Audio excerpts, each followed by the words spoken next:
Good morning.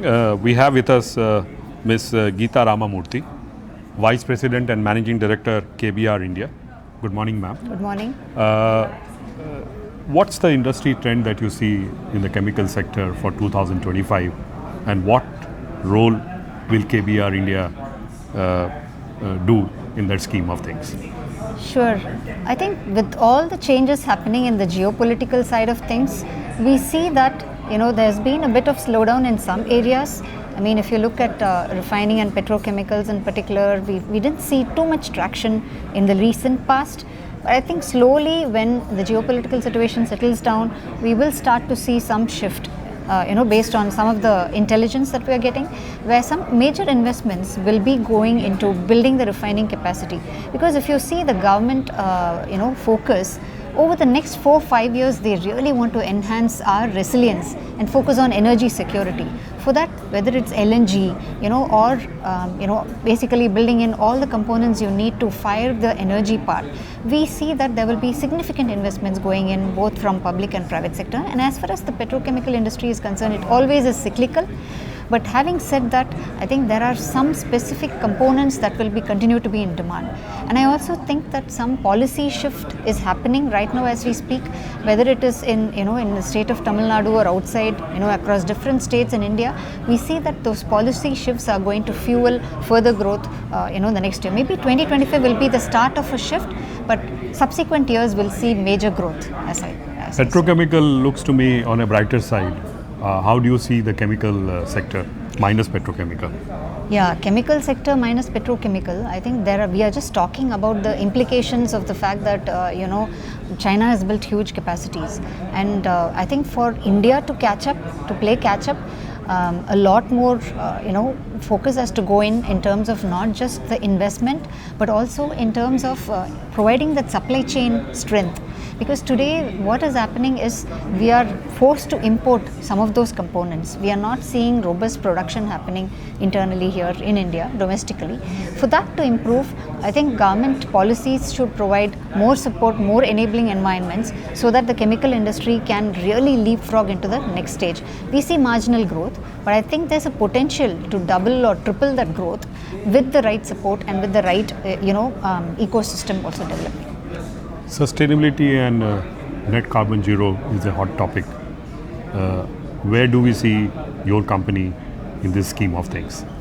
Brilliant. I think that is the one thing that's absolutely at the center of how we run our business.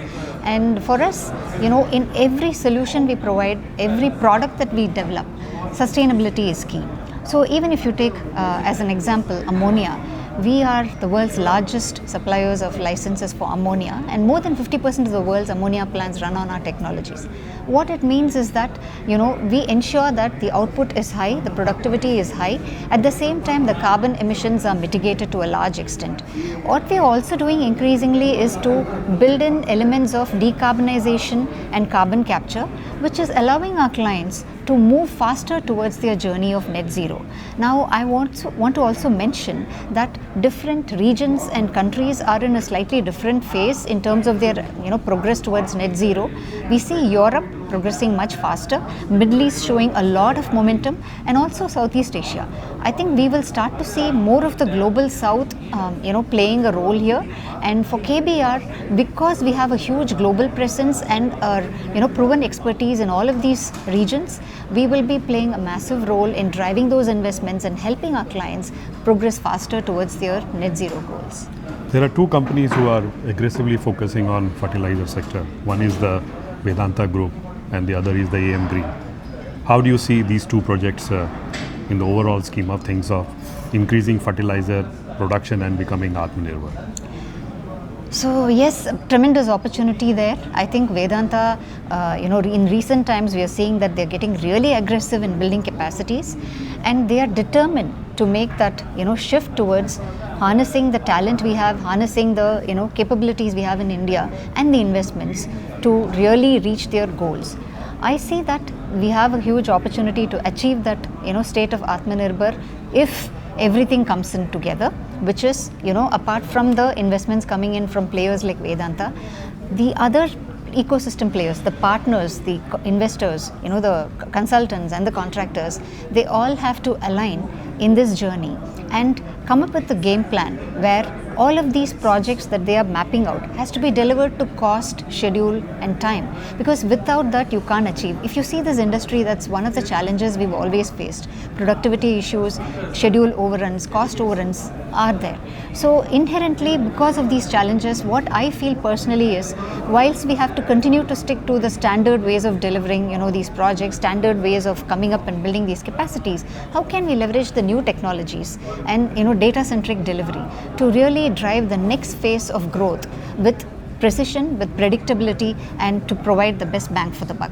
I think we have a huge opportunity, and it's for us to come together as a community, as industry, and make this happen. Process safety is the most talked about word nowadays, because every fortnight we see industry vertical having some major or minor accidents.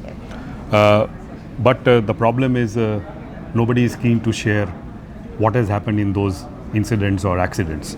So what is your advice to the industry, that if we want to build upon these case studies and learn from it, so what should be the approach moving forward?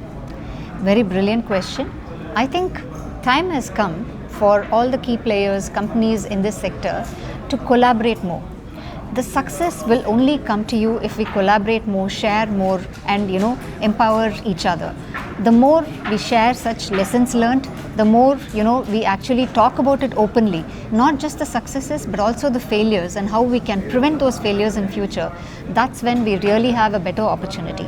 I think it's starting to happen. If you ask me, forums like these that we have today, which is a pan-India PSM conference, is bringing some of the experts in the industry, some of the leading players to come together and share such experiences and talk about how process safety is so critical, why is it critical, and how by focusing on that you can actually build much safer and much secure plants in the future. I think these events really provide the right platform and actually connect the right people together to build that ecosystem and as well as that foundation for a very successful future.